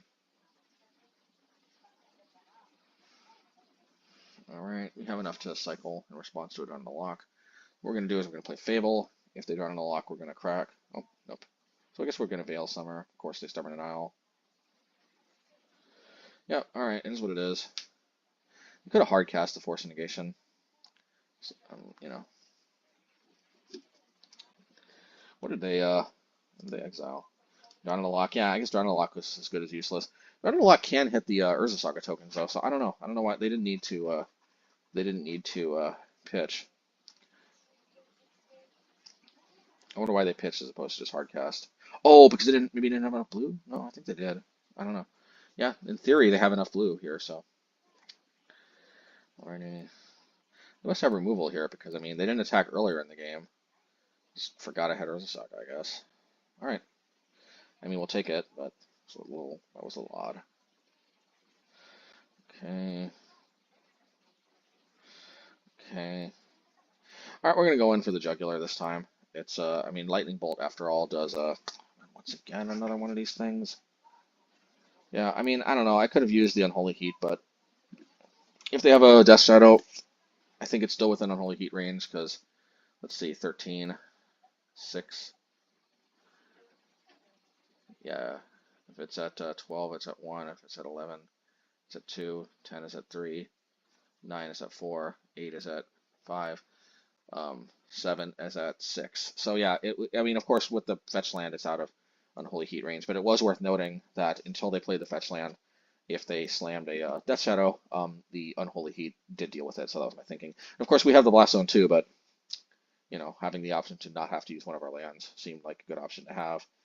You always have to weigh these things in deciding which removal spell to use when. All right, is what it is. I might Unholy Heat. I think I do Unholy Heat. Nope, I guess I just wait until my turn to Flame Slash it. I do think I need to Flame Slash it. I don't know why I don't Flame Slash. Oh yeah, I got the Seasoned Pyromancer.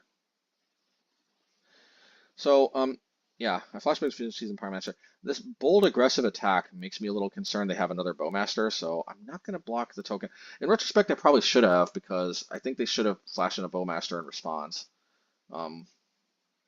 Yeah. Anywho's it. Let's do this here.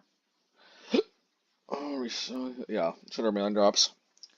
We have so many research desks. That's not our limiting factor here. Definitely having a good amount of lands and red lands in particular seems like is that the way to go.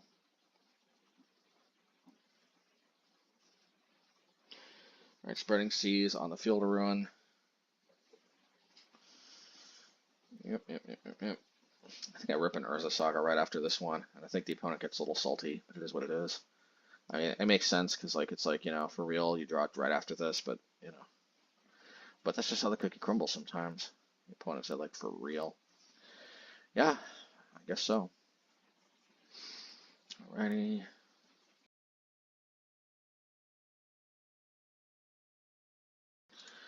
Alrighty. Dothy Voidwalker. Let's see here. Yeah, some more flashbacks, and we want to start strip mining maybe.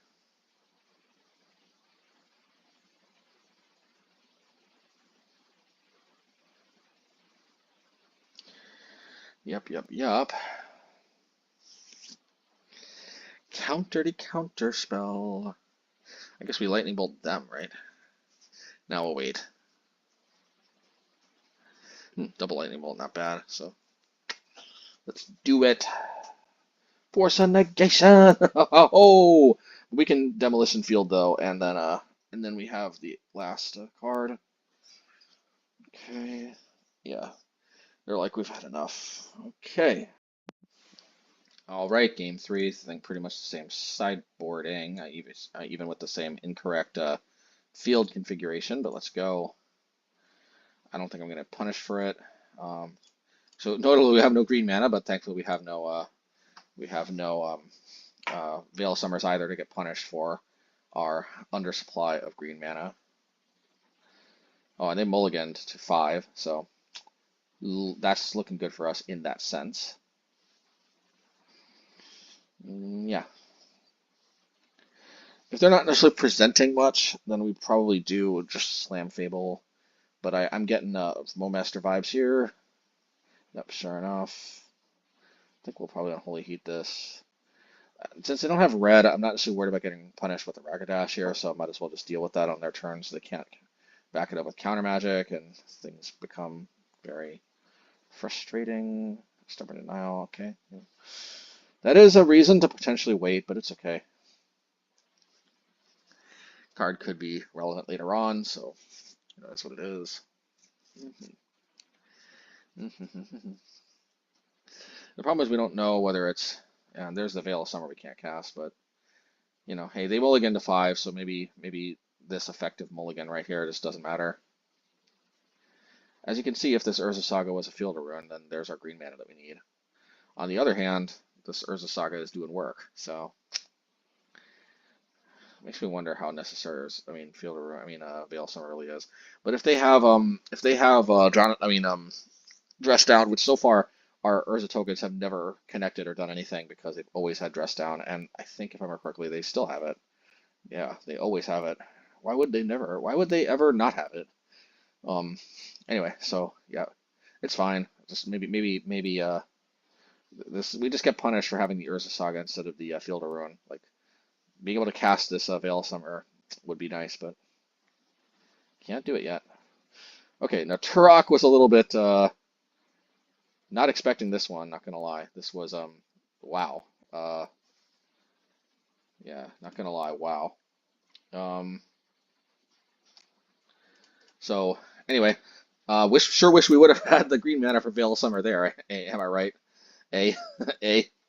Um, how embarrassing to just have this Veil of Summer just begging for a good target. They drop frickin' Turok, and anyway, that's okay. All right, so I'll just do this. Make a token, play this, attack. At least it looks like we take it anyway. But getting punished on the Veil of Summers here. All right. Okay, let's see how this one goes. Obosh, I choose you. No red mana. I guess we still end up keeping. Man, so I don't know. Seems like, I guess it's because of the research desk. Yeah, it's because of the research desk. No, okay, we're hoping this is Rakdos scam. All right, so yeah, I just want to do this here because they might have Grixis, they might have, whatever. All right, well, this is a Bonecrusher if I've ever seen it. Get our crush game going. So far so good. All right, fine. All right, so they dash a Raga, but it's okay.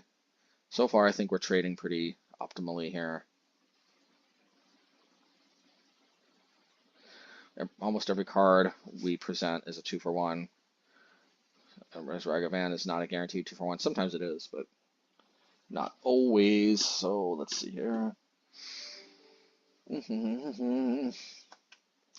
Yeah, and I'm liking our chances to get the big 5-0 here because of the last one is is a Rakdos scam type deck. Um, however, as you'll probably tell in the title to the match, though, I actually don't think this is scam, but I don't know this at the time. I think this is scam here still. To be fair, there's still a possibility this is scam, um, but as the game goes on more and more, and I don't actually see any scam cards, the more and more I start to doubt that this is really scam. I actually think that mono black mid range, I mean not mono black, I think red black mid range without the scam elements, I actually think is better positioned. I don't think scam is that necessary. I guess it does give you a quick way to quick kill in certain matchups that you otherwise wouldn't, but they certainly have a better game against us at least. Let's put it that way. If they don't have the scam elements, yeah, the scam elements are not necessary. Yeah, the scam elements are not necessary, and cutting them gives them a much, much better matchup against us, in my humble opinion. Okay. Yeah, alrighty. Voidwalker. They are very busy here. Now, in retrospect, I think I want to crack a relic, but it's hard for me to give up on this much value in my graveyard. But what we really need is we really need to get that Fury. We need to get it fast. But this is not exactly bad either. The problem is they can discard looking for what they need, which they did. But it's a Dauthi Voidwalker. This is a little delayed. I think here I might crack, but not sure. Not yet. Okay.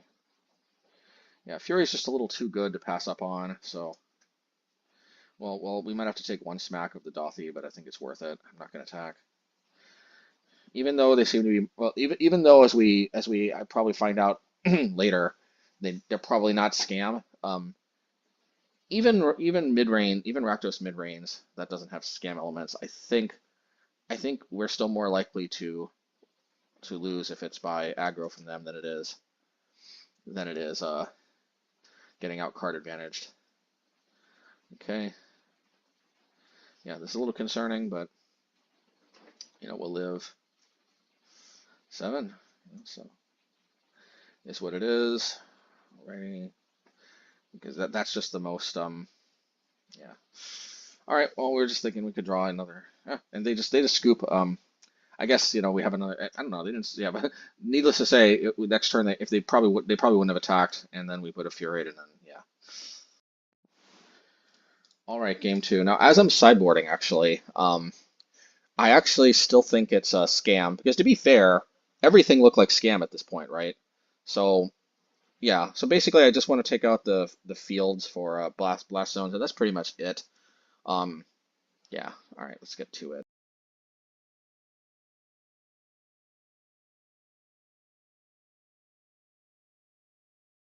Yeah, that double Urza Saga hand is definitely a mulligan. This is definitely a keep because we got the interaction that we need. They took a mulligan too, so hey, we're really smelling the trophy here. Yeah. Now we are also smelling. We're not only smelling the trophy, we're also smelling the Orc Spore Masters. Unfortunately, we're also smelling a potential Ragadash to punish us if we clip it. They don't actually have Bowmaster, so we're actually kind of like we're feeling like, hey, Lockdoing, that's interesting. This is making us wish we had more fields now, making us wonder if maybe the fields are even better, more important than the Blast Zone, because this Castle Lockdoing can do work actually. We know because we swear by it in our mono black deck. Yeah, we'll play this. Now the problem is instantly I'm like, oh, I'm gonna get blown out by Bowmasters, but we didn't. So I'm not sure what they have exactly.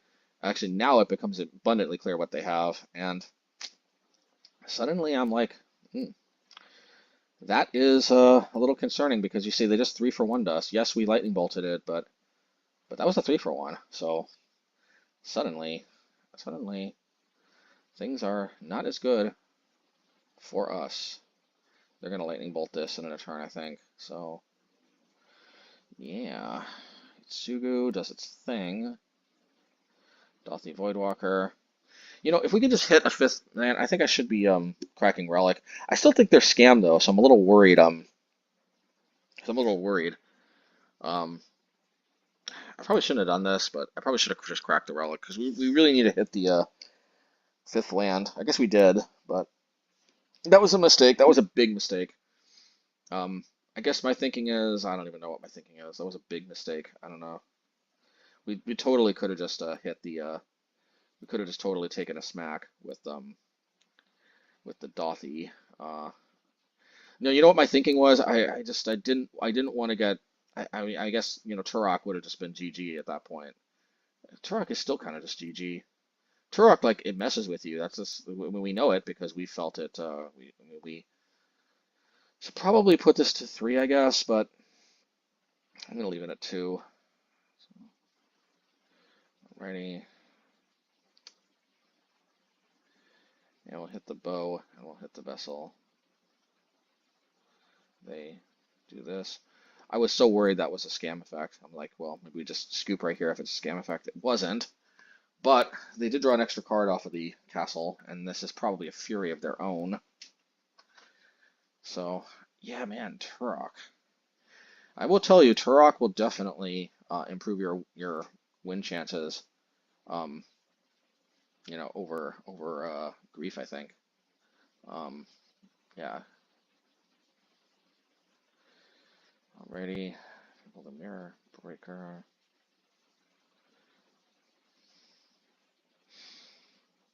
Put this, charge this up to 4. Kind of wish this was at 5, needless to say.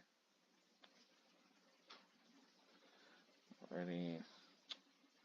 Yeah, this is not helping too. And right here, right now, it's yeah, it's disappointing because but you see, if we would have kept the Obosh and the Fury in our hand instead of pitching, we would have had a lot more firepower to work with here. But as it is, it is what it is. Yeah, I think we kind of had a much better chance with if we would have if we wouldn't have pitched. Even right now, I don't know what I don't know why I did that. Okay, game 3. And by now, actually, when I reflect on the cards they present, I do actually realize, holy moly, I don't think they're scam. They're playing Turok, they're playing Hitsugu, they're playing Castle Locthwain. I mean, in game 1, you can't deny it was the normal kind of scam looking stuff. But by game 3, I'm like, I think they're actually like Rakdos Midrange, and I think that's actually a better matchup for them. I think it's like I still think we're favored, but I'm like I'm less certain about how favored I am against Rakdos Midrange than I am against Scam. So I get a little concerned here, and I actually play I play I opt to play Veil of Summer over the relics, and in that regard, the blast zones come back into the sideboard, and the fields come back both because of the Castle Locthwain and because, more importantly, they got to fetch that one forest. I do take out one field for one forest, but seven fields, I think I can keep the castles under control, and we hopefully have enough green and ways to fetch green for Veil of Summer. So let's see how this one goes. I think I end up keeping this because the Mishra's Research Desk does give us the ability to dig for extra lands, which is always super appreciated. So it's yeah, there's the castle. So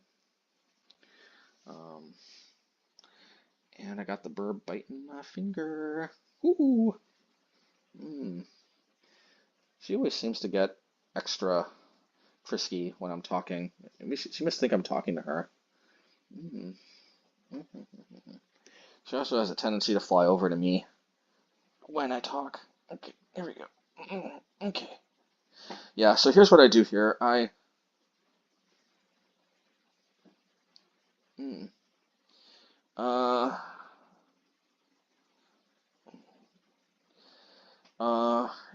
yeah, I guess I dealt with the Bowmasters themselves. Fable, definitely Unholy Heating that, I think. Why didn't I Unholy Heat that? No, I guess because I want to Flame Slash it. Okay. I want to hold. Basically, what I'm doing is I'm trying to play around Turok, but for some unknown reason, I think a lot of players play only like 1 copy or 2 copies of Turok. Maybe precisely for this reason, to psych me out, but there's a better chance they just don't see it in game 2. I run away with the victory, and I think they're going to kick themselves for not playing like at least 3, if not 4 copies. But, you know, they get rewarded for in this game because I get a little psyched out here. Now, yeah, I do have the Veil of Summer, so let's see if we can put this to use. Castle Lochthwain. Somehow they're just not. Yeah, if they go after the Goblin Shaman token, I guess I protect it, right? I mean, I should block. I really should because I can totally just. I think I'm something's distracting me here, man, and I'm sorry about this, folks, because like I totally should. No, you know what it is? Yeah, I guess I wanted to do that.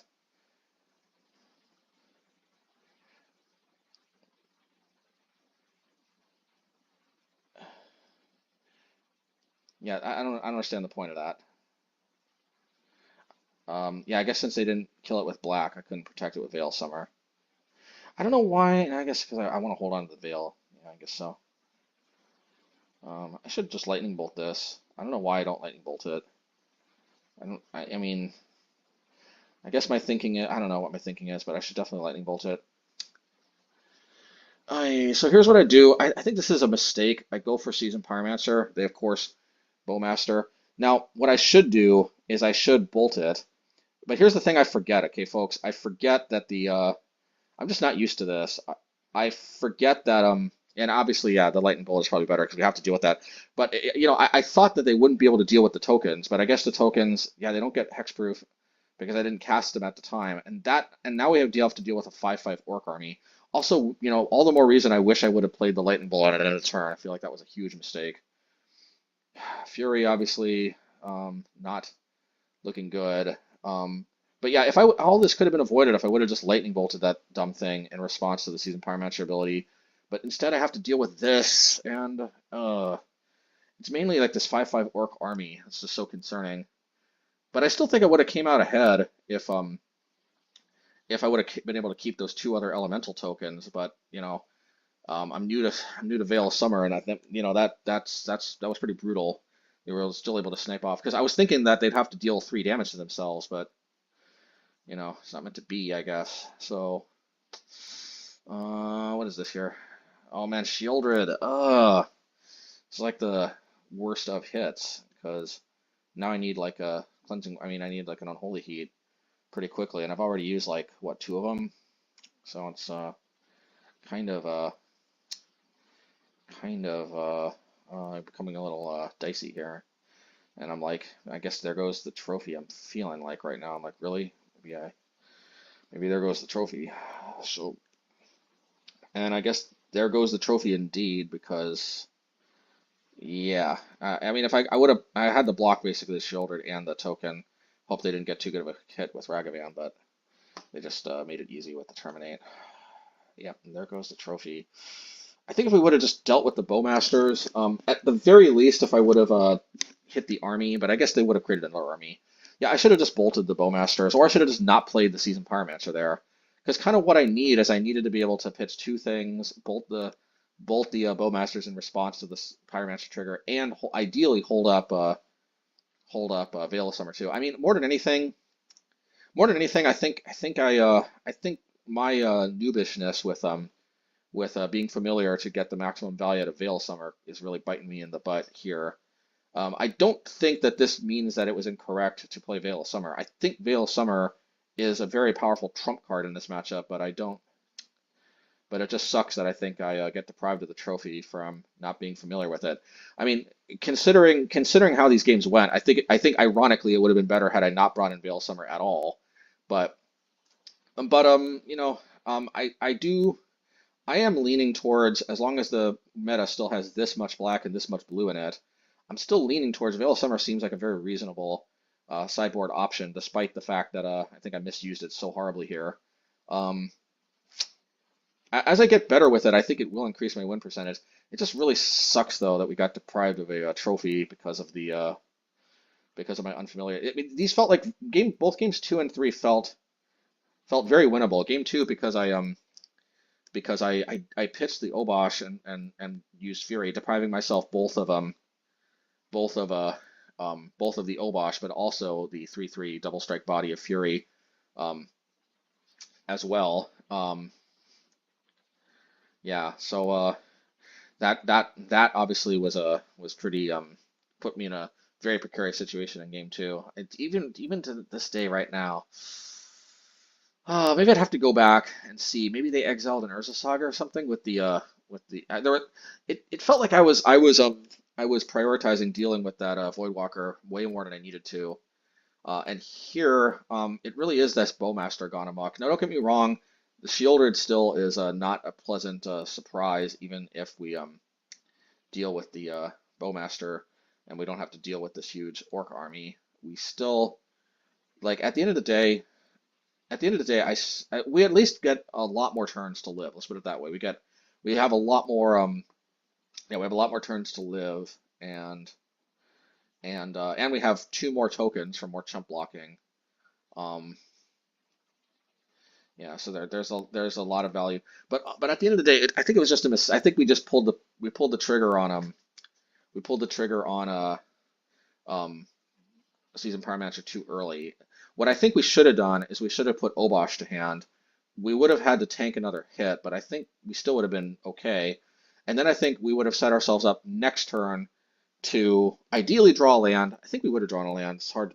I don't know. We can't go back easily here with this viewer, but I think we did draw another land actually off the top at some point at least. No, you know what? No, we didn't even draw another land.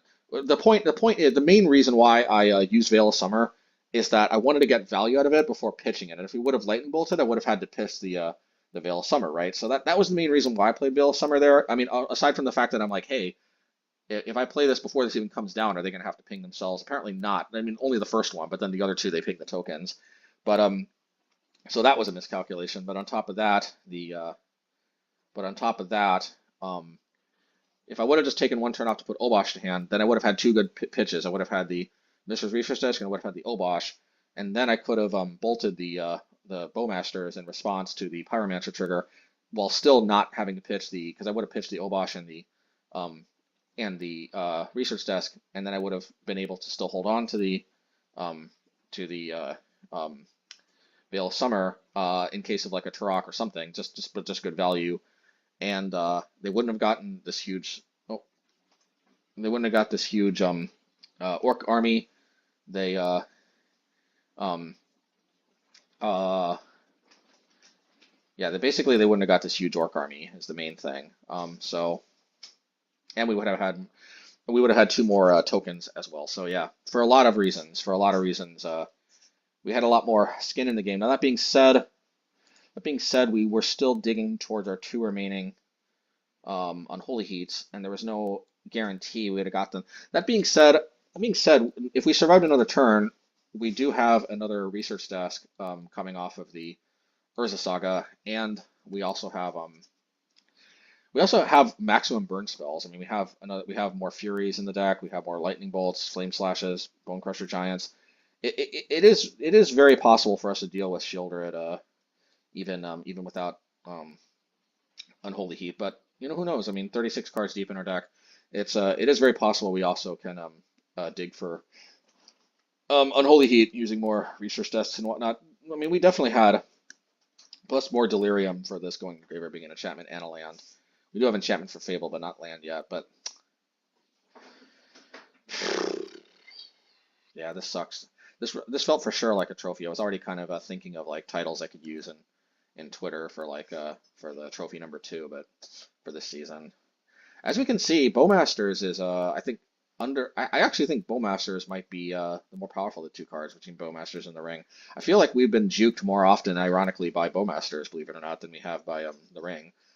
That being said, the Ring still feels more bannable just because of the stupid indestructibility it has on it. I don't know if that makes sense or not. Obosh is so weird. It's just it's so fair and yet so good. Um, I don't know. I don't think they should ban Bowmasters. I just think that this promotes very healthy, interactive, fun gameplay. Honestly, it's actually kind of mind-bogglingly powerful. But I just feel like the format's kind of better with this in the format because I feel like the anti-draw just really hates on degenerate stuff so badly, which I think is good for the game. And I also just feel like this is I just feel like by making fair decks stronger, I just feel like this really promotes it just promotes fair, healthy gameplay. Honestly, it's hard for me to explain. It's very powerful, but it's just I like the way this promotes fair gameplay. I don't know what else to say. So I'll just put it this way, like this just really just shows my bias. Like if I was just more of a combo player by heart, then maybe I would say this is more bannable than the ring. But because of the simple fact that I have a insane bias towards attacking, blocking, playing creatures, targeting creatures with removal, creating tokens. I don't know. To me, that's just kind of more fun. I think statistics bear out that I think for a majority of players, they also find that more fun. And what can I say? Arcus Bowmaster seems to promote that more. So anyway, well, if it does ever get banned, though, I will say this much. Does Modern really need another card besides Wrenn and 6 that punishes you for running 1 toughness creatures? It might sound silly, but if this ever does get banned, that could be the reason, because it is a little silly that Wizards of the Coast hates 1 toughness creatures so bad. I don't understand. What the 1 toughness creature do to you, Wizards? But I do like this card. But you know what it is, Ragavan. This also makes Ragavan less likely to be banned too, because this is the last thing Ragavan needed, another card like this. That alone might keep this card from getting banned. Just the fact that it checks Ragavan so hard, it nukes it from orbit, so to speak, with getting sniped by the bows. It and then it creates 2 bodies for blocking future Ragavans. Anyway, all right, post league wrap up. So oh, so close to the 5-0, but wasn't meant to be. That being said, I still don't feel so bad about this. I feel like actually we were pretty vindicated in playing the Veil Summers in the sideboard. Ironically, I don't think we ever really got to see Haywire Mite. We only brought it in against Omnath, which they insta-scooped in game 2 because of how long game 1 took. We just didn't really see that much ring overall, but let me tell you, um, there are a few things then you're better than Haywire Mite at dealing with the ring. So um, I think in the Obosh version, I mean since Cast into Fire is 2 mana and therefore turns off Obosh, I think Haywire Mite is really the go-to card, and I think the green splash is very, very easy to accommodate. So yeah, as long as the One Ring is legal, I'm gonna say Haywire Mite is probably a pretty good card. Honestly, this card could be where we want to be, even if the ring somehow gets banned, because I just never really the ring just kind of forced me to think of ways, especially with Obosh, that I could deal with it while also not turning off Obosh. And I don't know that I would have thought about going for a splash in this particular direction, but being able to deal with enchantments is a pretty big game. I wonder if I have a better matchup against Enchantress now that I can deal with Enchantress's presence. Who knows, maybe not, but it is worth noting that this could swing certain matchups in a way that it didn't before. This card also deals with Urza Saga. Yeah, you know what else? This card actually deals with Urza Saga on turn 2. I mean, yes, granted, we need a Copperline Gorge because unless we happen to naturally have the forest in our hand, we're not going to be fetching it by turn 2. But if we have a Copperline Gorge, this does open up the possibility of Haywire Mite exiling an Urza Saga on turn 2. And since we don't have any acceleration or Cleansing Wildfire, actually this card might really kind of be the hotness in Obosh. This actually kind of covers a lot more bases than plus the life gain too for helping out in the burn matchup. This covers a lot more bases actually than you might think at first. This could end up being our go-to card, even if the ring gets banned. But certainly as long as the ring is in the format, yeah, seems like the way to go. And Veil of Summer, I mean, what can I say? While Veil of Summer did not necessarily win us games and even arguably lost us games in the last game, particularly the last game, uh, I think the fact that we saw so many black and blue decks vindicates our decision to actually just go for it and play it because yeah, I mean as long as the format's going to be like this, I mean why not, right? I was impressed with its castability. I felt like the splash was able to accommodate this. I was impressed with theoretically how it could help us avoid some very bad blowouts with like Turok. This also, by the way, is a huge blowout against Invoke Despair because Invoke Despair does target. I know Wizards doesn't always word their modern cards so they target, but Invoke Despair is. I checked it recently. Let me see. Invoke. Let me see. Quantity 0. Hmm. Uh, yes. Target opponent sacrifices a creature. Yeah, etc. Go on, go on, go on. So this so as you can see, I don't know why I'm doing show versions separately, but as you can see, Invoke Despair does target the opponent clearly. So so yeah, yeah. Uh, Veil of Summer is quite the blowout against. Can you imagine they pay 5 mana for Invoke Despair and we tap 1 green and Veil of Summer? So, yep. In fact, actually, I'm surprised with Veil of Summer must just not be seeing a lot of play. Modern Black Coffers is everywhere. I'm a little surprised that Coffers is so good when you'd think that Veil of Summer would crush it pretty good. But well, I guess we'll have to see. We'll see. Maybe they still crush us even with Veil of Summer. Um, the Coffers has gotten way better with the Ring. We were pretty even with it before the Ring, but not gonna lie, the Ring I think has turned it into a bad matchup. Um, but it might still be a good matchup if with Veil Summer and now that we have the 4 Haywire Mite text. Speaking of the One Ring, super duper shout out to the what is his name, the Greedy King on YouTube and here on MTGO. He has lent us the One Ring. Heard the call from one of my videos where I was mentioning how it'd be cool if somebody could lend it to me. So thank you so much. Yeah, this will obviously have to be down the pipeline, but this could actually be. I think I'm going to start testing with this after this video. Although this video could end up going up. Could end up like this video is the last recorded video after all these other ones. Before, let's put it this way. Um, the next video after this, I'm probably going to be testing with the Ring. Now that being said, this video might be going up earlier because I want to. The thing is I don't want to just have mono red, mono red, mono red. I want to have I want to at least insert some black, some blue, some other colors and stuff in between the red decks if I can help it. And yeah, so this could end up going early, but yeah, because I actually have a lot of videos pre-recorded as of the time this video is being recorded. There's actually like 5 or 6 videos that are unpublished. I may actually have to publish 2 of them a week to get to the One Ring videos a little earlier. We'll see. But yeah, thanks a lot. I'm definitely looking forward to seeing how this performs. It's kind of unreal just looking at it. So thanks a lot. And yep. And yeah, if all of you haven't done so already, please like and subscribe. It's super duper appreciated as always. And like and subscribe if you haven't already. I'm sure if you've made it this far, you must like what you're seeing. Uh, and thank you to all the patrons: Daryl, B Train 4, Savagews, Patrick Westman, Jules Varro, Kevin Ginnis, Kevin Robach, Roland Schonenman, S. Robertson, HJCLIU.